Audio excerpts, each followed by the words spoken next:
This is True Believers. I'm James Heyer along with Sean Conley from Free Lunch. Hello. And today we're going to be talking about Superman, going through Action Comics number 473, I think. Let me just double check.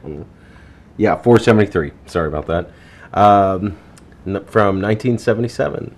So there's a movie out right now. It's Right. called Man of Steel. I Yeah. don't know if you've heard of it. I've heard of it and I've not seen it. No. Uh, I'm. They're not the superheroes with the natural mutant or alien abilities. They're just not my thing. I'm afraid. So. Yeah. I was really excited about it. Like, really, really excited about it.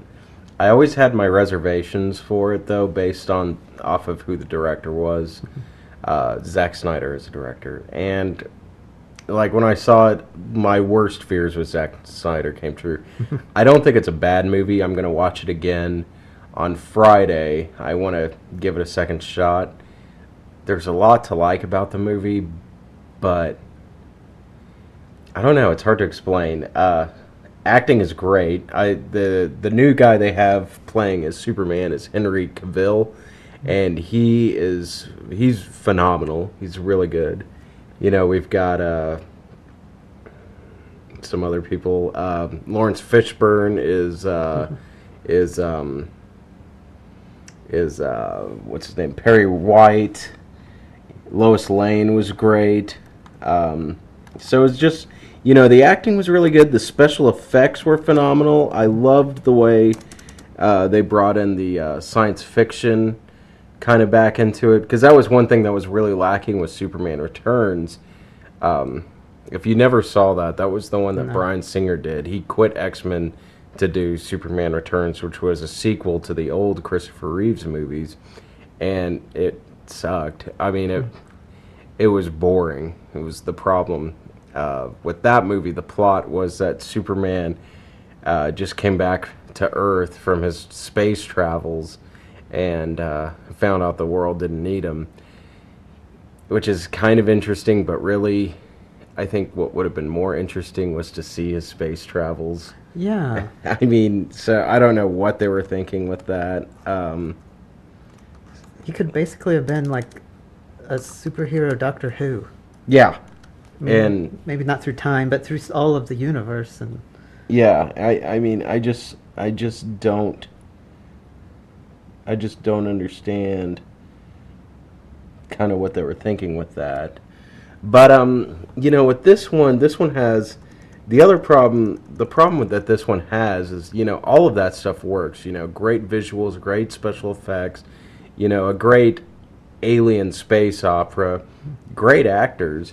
But the problem is there's just something not quite there.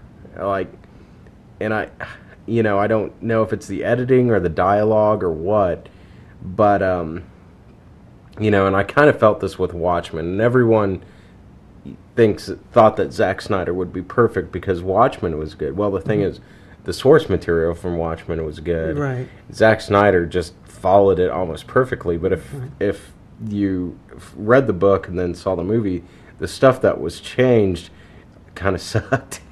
Like, and there's just something. I think he's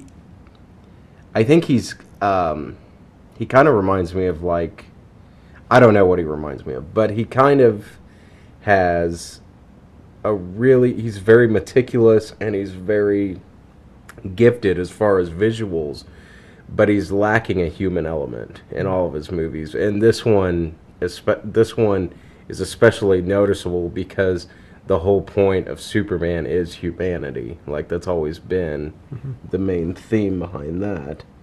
But you know, I loved Lois Lane in it. You know, it was just a really good movie. Or no, it had a lot of potential, and I think a sequel has a lot of potential too.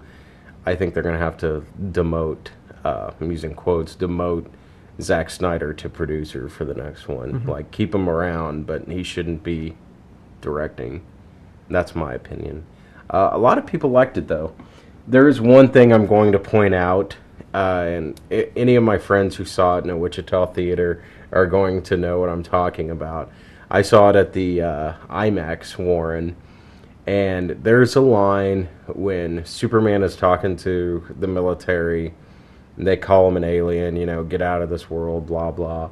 And he says, "I was born and raised in Kansas. It doesn't get much more American than that." And the entire audience erupts in hoots and hollers. Woo, Kansas, yeehaw! I mean, way to go, guys. But so yeah, I guess that's exciting. Can you imagine if every time New York is mentioned in something that people in New York... No kidding. It's just the fact that no one ever says Kansas that we're impressed. Do people scream every time? Do people around here scream every time Wizard of Oz comes on? Woo! So, how familiar are you with the Superman character? I'm not too familiar. In fact, I've got more questions than answers, I would say. I might have some answers, so go for it. In the movie, I'm more familiar with the movies. In one of the early movies, he turns back time by spinning the Earth backwards. Right, yeah. So did it just turn back time on the Earth, or did it just turn back time everywhere? Well, see, that movie makes no sense. It does not follow the laws of physics at all. Nothing... Like, that is the most retarded thing ever. Yeah, you spin around the Earth real fast and it changes time. You think about it, wouldn't the stars not be aligned correctly after that? I'm thinking people would notice something's wrong. Yeah, so that is stupid. Yeah, that makes no sense. I mean, I don't think he shifted time in the entire universe by spinning around real fast. And if he could... Well, go back to Krypton and bring back the planet. You can warn people. Go back in time and warn the people. Say, my father was right. I know you don't believe him, but I came from the future. Yeah, I don't think they thought that one through. Yeah. It's a good movie, though. But yeah, don't fish for logic in that. Like, I mean... It's the same... Any of this, Iron Man, there's a lot of things that just wouldn't make sense if you thought about it. It's not something you should really do. Nothing that bad, though. Right. He didn't turn time backwards. So question answered. It does not make sense. Yeah. In the Fortress of Solitude, it's my understanding there are several rooms dedicated to friends of Superman. We've got a Batman room, Lois Lane room, Jimmy room, and inside these rooms are life-size statues of these people, and that's kind of weird. It's creepy. Yeah. Superman is creepy, yes. I don't know why he needs life-size figurines of people. I don't know. It's pretty weird. He also has a lot of other things in the Fortress of Solitude. Like, he has almost like a zoo of different animals from different planets that he keeps. And what's strange to me is, I guess, my memory needs to be a little refreshed, because I'm sure there's something that takes care of them when he's gone, but I don't remember what. Because he's gone a lot. Like, he only hangs out at the Fortress of Solitude when he needs solitude. Yeah. So, I don't know. But I believe he keeps his robot clones there. That's right. He does have robot clones. Man, you're good. Maybe they take care of the animals. You're good. You know this stuff a lot better than you say. I don't feel like I do, but... So, yeah.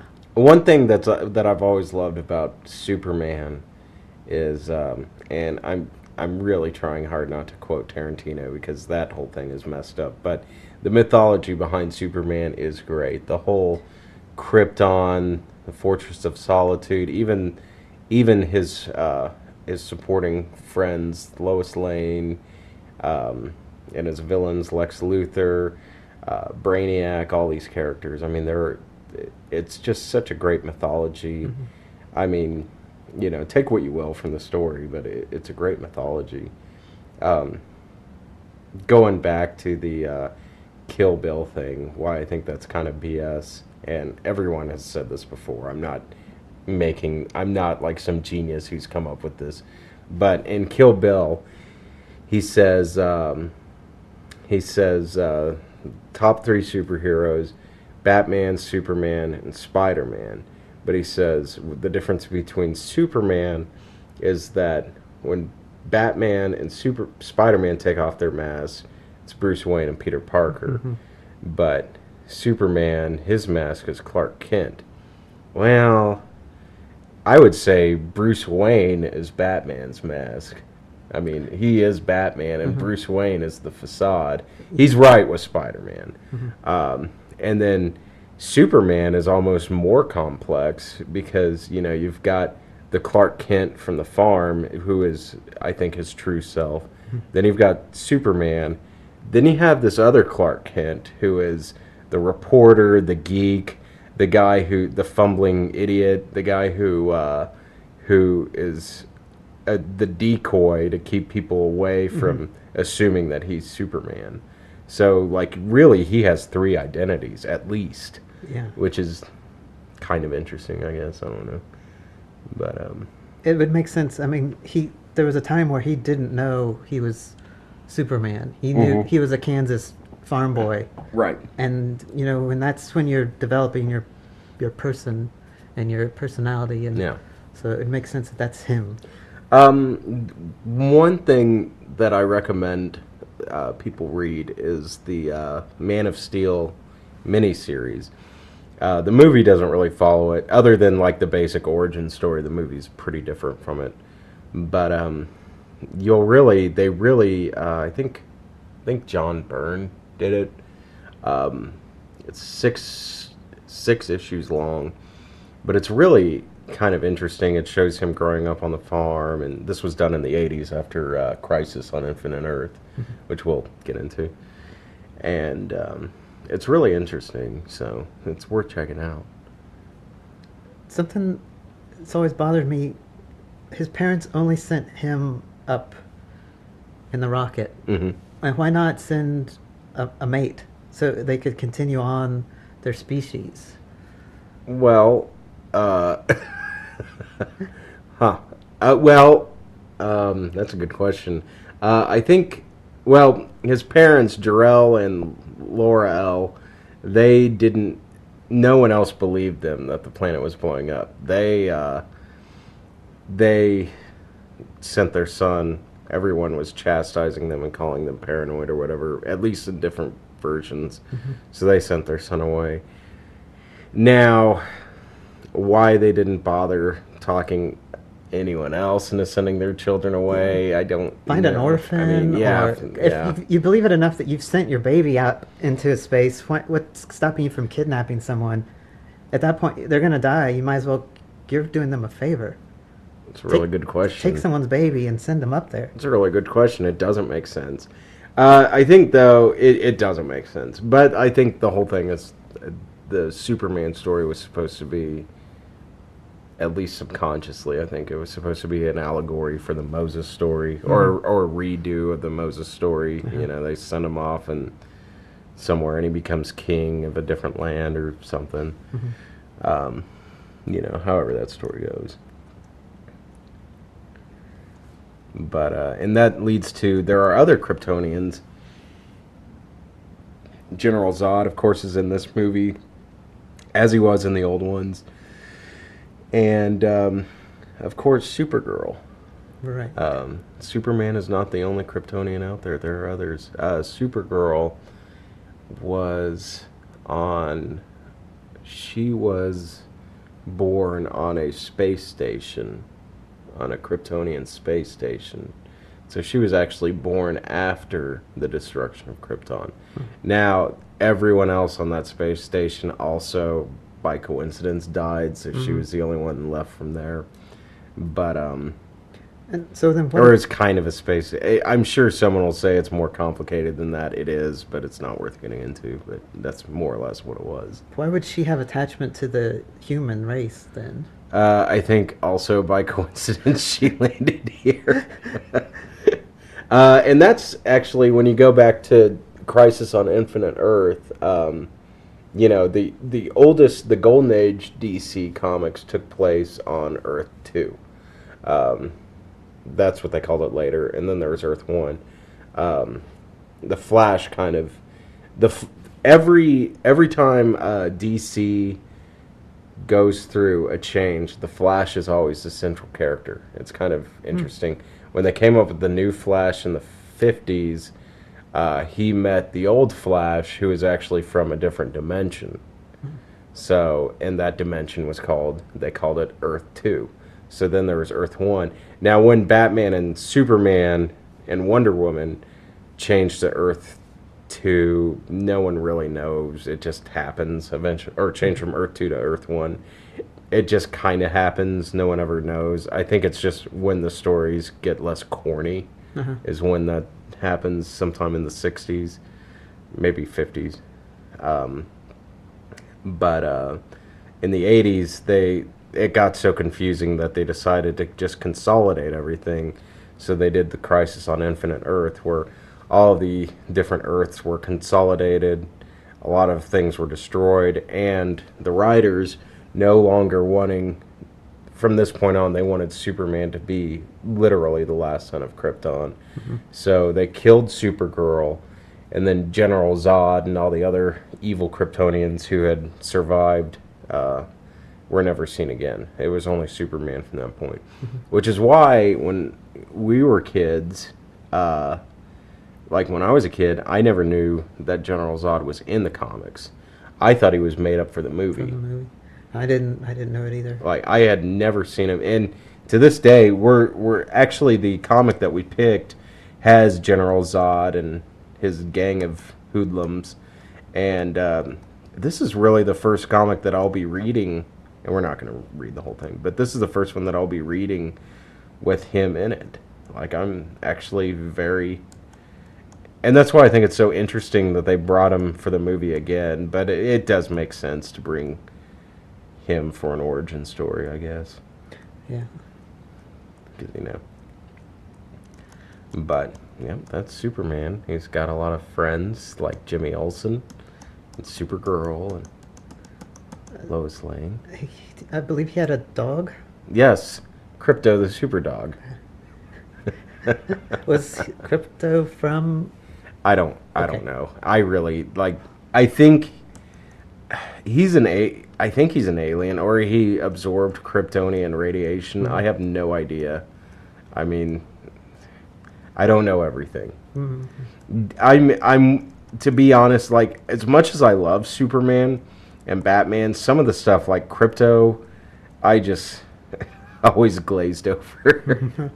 And Batman has his own dog too in the 50s. Ace the Bat Hound, which is basically just a dog with a Batman cowl on. Times were different back then. Would the Batman TV series be part of World 2 then? It wouldn't be anything. It wouldn't be. It's not even canon? Or, no, I mean... And really, none of the movies are really canon in the comics either. They're probably their own Earths. So... And I remember when I was real early in high school, Superman died. Yeah. Yeah, the death of Superman. Yeah, it was a big deal. I mean, it made the news. Yeah, they do that whenever the comic, and that, I think, brought the comic book industry up, which was also kind of the downfall of the quality. Like, the quality in the 90s went down, but I think when people saw how much money comics were making because of the death of Superman, everyone was buying comics then. And of course, that stuff isn't worth anything anymore. Right, everybody. Like, you can buy Death of Superman for $5 probably. But and then he came back with that. With the blue. Yeah. Yeah. That was terrible. The blue lightning thing. Man, what were they thinking? Well, I know what they were thinking. A lot of people are going to buy this crap. And they did. So, yeah. I mean, they do that stuff for publicity. He was killed by a character named Doomsday, who I think was new for the comic. I think he was introduced for that specific storyline. But, you know, that's just how it is. So, Yeah, and like Superman, he's got the red sun, the whole yellow sun thing. I think originally the explanation for his powers was kind of like John Carter's explanation was because gravity, the pull of gravity on Earth was different. Hmm. They changed it probably because it doesn't really make sense because if gravity is lighter here, like you know, like he's solid, but then he's also light. Like he can fly, Right. so it doesn't really like. It's like which one are you gonna pick? Yeah. I mean, you can't have it both ways. And what would gravity have to do with freezing breath? Or Good point. Heat vision. Yeah, it really wouldn't That's have anything to do with it. Just kind of answers the flying. Yeah, pretty much. So then they decided it was yellow sun, which still doesn't make sense. I mean, do humans, when we get near a red sun, do we go crazy? Do we get powers? So I don't know, but whatever. And that could make it's for good enough. an interesting villain, a human that somehow got close to a red sun and comes and... But by the time he comes back, he'd lose his powers. Yeah. So it'd be a boring villain. If they could meet halfway or... Yeah, if they met, in space somewhere, that would be kind of and cool. then battle. Yeah, and that's the thing. If Superman is away, he loses his powers. And there are things about the character that still don't really make a whole lot of sense. Like, how does he breathe in space sometimes, and sometimes he can't? I don't know. It's kind of whatever the characters wanted, whatever the writers want to do. So anyway, we're looking at Action Comics number 473. Here we have Zod and Feora and some other hoodlums. And Feora says, You're all as strong as Superman. Hold him while I destroy him. So, there's an ad. What's that ad for? Oh, yes, we did this once with our Hostess ads. Yeah. Batman and Robin stops a flying lady and gives everyone cupcakes. They're ding-dongs. Those are cupcakes. Or maybe they're ding-dongs. I miss Hostess. So anyway, let's see what happens. Who does the art for this? Because on the cover, the Zod looks familiar. Yeah, by the way, they made him look just like Howard or Stemp. He looks just like the actor who played him in the movie.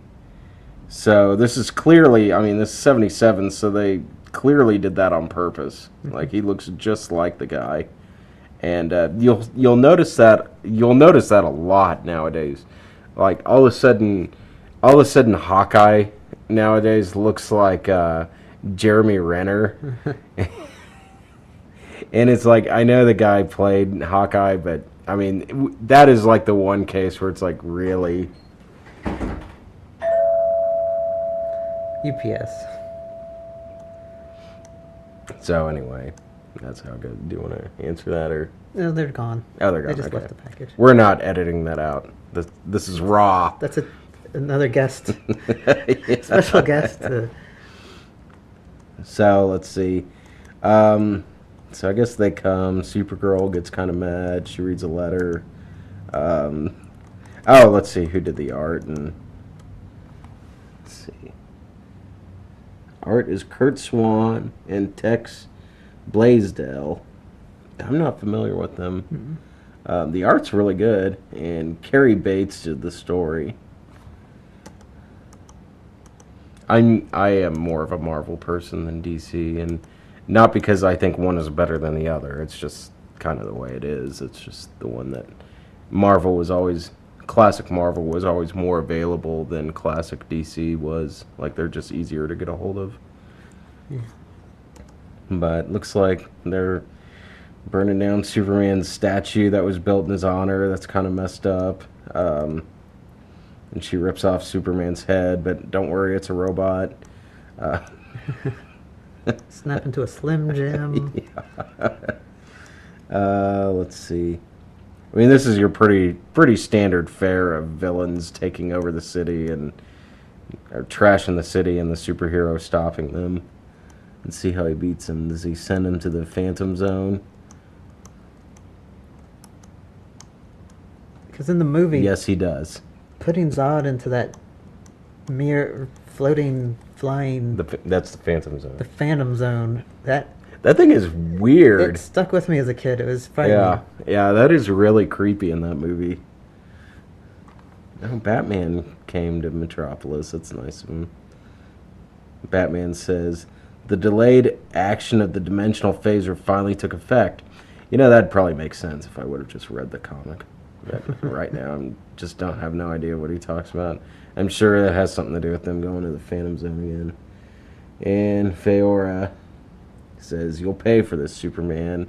Believe me, you'll pay. The end. Wow. She's also in the movie. There was a character just like her in the Superman 2 and the old Superman, but they changed her name. I bet it's the same character. And guess what? There's mail in this one, everyone. So let's read some mail. And this is our first time reading DC mail, because none of the Batmans we had mail in it. So this is pretty exciting. I don't think it's going to be as good as Marvel mail. I just have a feeling. All right. Dear editor, shocked. I was positively shocked. A while back, I wrote you an extremely nasty letter condemning, maybe this is as good, condemning you for the removal of the Atom and Green Arrow from the back of Action Comics. I'd like to eat my words. Now that Green Arrow is being prominently featured in Green Lantern, Green Arrow, as well as World's Finest, that somewhat made amends for his previous demise. As for the Atom, it's probably only a matter of time before he'll return, possibly as a backup in another magazine. I was totally shocked to discover... let's see, I lost it. Hold on. I was totally shocked to discover Bob Rozak could write something other than crossword puzzles. Wow. 469 was one of the few stories that came around this year that affected emotional response for me. I, for one, enjoy Christmas stories as opposed to the violence that runs rampant 11 months a year. Yeah, because nothing ever happens around Christmas. Right. Bob has utilized the fact that Clark is a human being and is subject to his emotions, as all people are. I'm sure everyone who has read this story could identify with the loneliness that was expressed. The art was good and appropriate for the story. John Kanan has talent for drawing the Man of Steel, the Man on the Street. Tex Blaisdell did an excellent job, one of his best. Lastly, I'd like to congratulate you, Julie, on a job well done. And that's from Jim Hogan from Detroit, Michigan. And the response, considering all things Bob has written, such as Teen Titans and the Batman family, we're shocked that you didn't know he could write a lot more than crosswords. Actually, the response to his Christmas tale was fantastic, maybe partly because the startling conclusion of the Superman story was still to come. Take the next letter, please. ENB. Wow, these are almost as good as Marvel. Actually, they might be just as good. These are true believers. Yeah, they are. All right, there we go. Let's try this out here. I'm reading this for the first time, so bear with me. Dear E, too much of a good thing, etc. Carrie Bates seems to have worked out a new way of writing Superman stories. First, the villain wins. Cliffhanger, new issue, Superman wins, but the villain gets away. Cliffhanger, next issue, the villain returns with a new weapon, which clobbers Superman. Cliffhanger. Superman escapes and clobbers villain. Cliffhanger. Villain escapes from the jail and retrieves weapon. This is not exactly the formula which produced the night Superman was buried in Boot Hill, Action 469, but it's close enough. Here we have the same gimmick used last issue, repeated with the punches altered for greater reader interest, but with a different outcome. Next issue, Superman will revive and battle Terra Man live on TV using the exact same gimmick. Perhaps Terra Man will escape, thus stretching the story for up to the next page. Another issue. Wrong. Bet you were really surprised. Oh, this is a cut in with the editor here. Wrong. Bet you were really surprised when you saw the conclusion of 470 and it didn't fit the formula. Back to the letter. As for Clark Kent's Lonely Christmas, it was a fine, if overly sentimental story with a good premise. I'm glad you're starting to portray Steve Lombard and Morgan Edge as human beings. Besides that, what is editor Julie Schwartz doing at WGBS office party? Adam Castro, Rochester, New York. Wow, looks like he has a differing opinion on the Christmas story. Yeah. Wow. The response, other than the little cut-in, was, looks to me like he's waving at Bob and Lori Roskis. But don't ask me, I wasn't there. I was on monitor duty in the Justice League satellite. God. So there you go. Yeah, these fans are opinionated. Yeah, they are. They're wicked. I didn't think we'd find comic book fans that had strong opinions about things. But Yeah, they never seem to.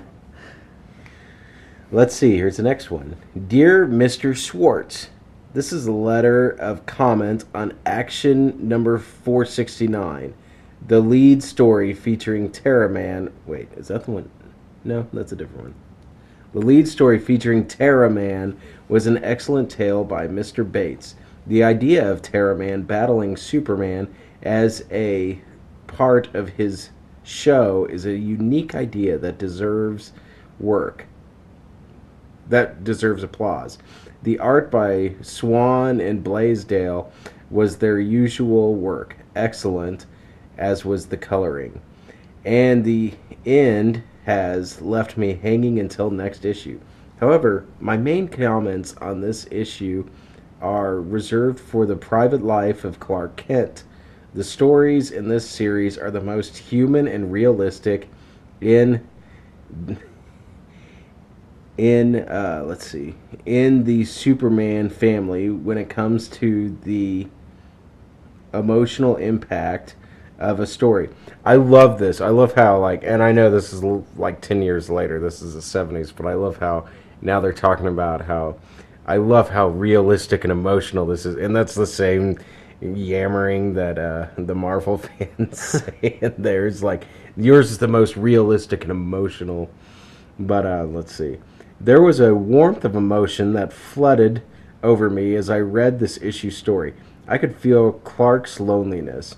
And when he played Santa to those kids, oh jeez, I ended it to those kids. Let's see, I cried. It was one of the most touching and warmly human tales I have read in any comic in a long time.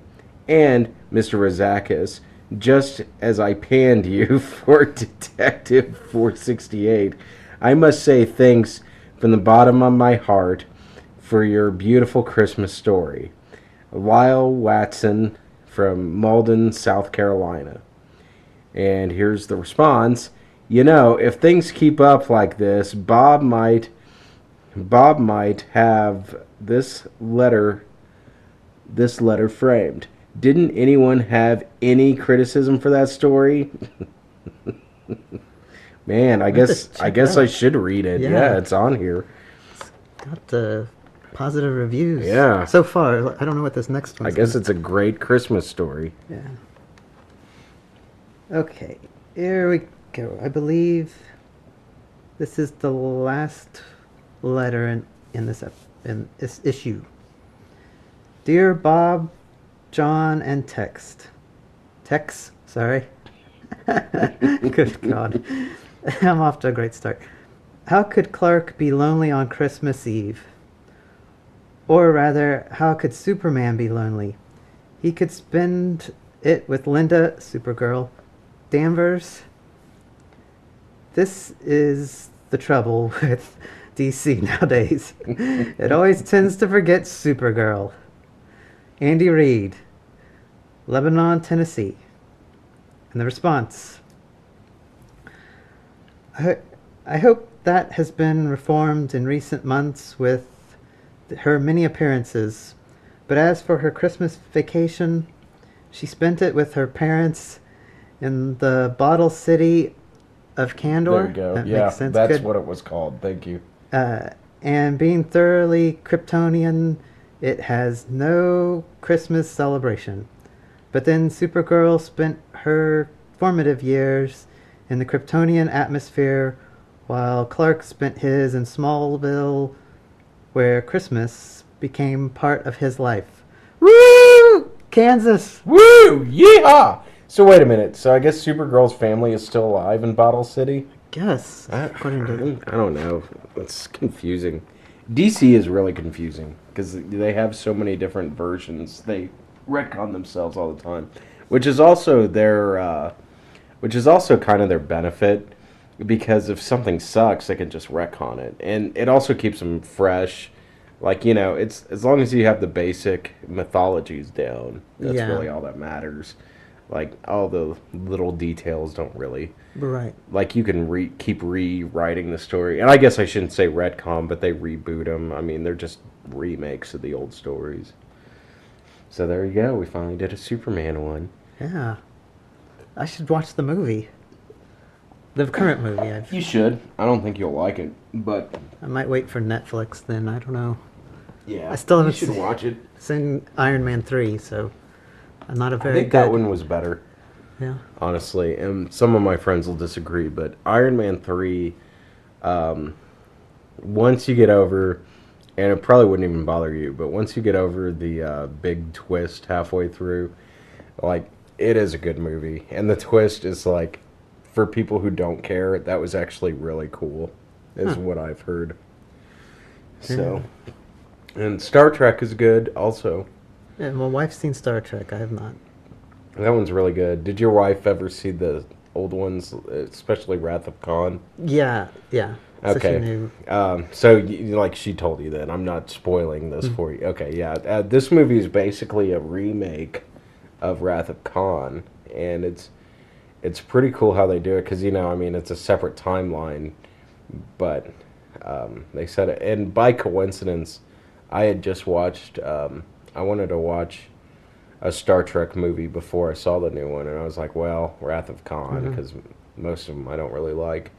But, you know, I saw it the night before, and, like, every line was, like, really fresh in my mind, and as soon as it starts, I was like, wait a minute, are they really going to do this? And they do.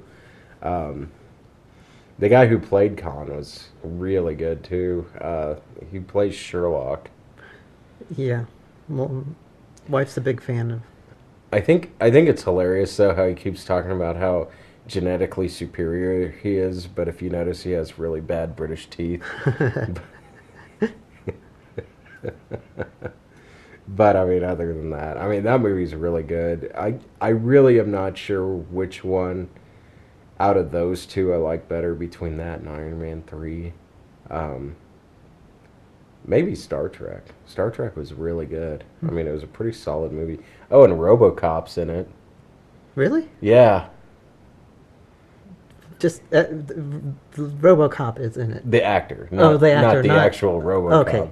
That would have been the That makes greatest sense. movie of all Right. time. No, he's in it. He's a bad guy of sorts. He's like a crazy general or something. Huh. But I he's wonder, BBC America for some reason has been playing over and over again the original RoboCop. I wonder if it has something to do with it might. the movie. It might.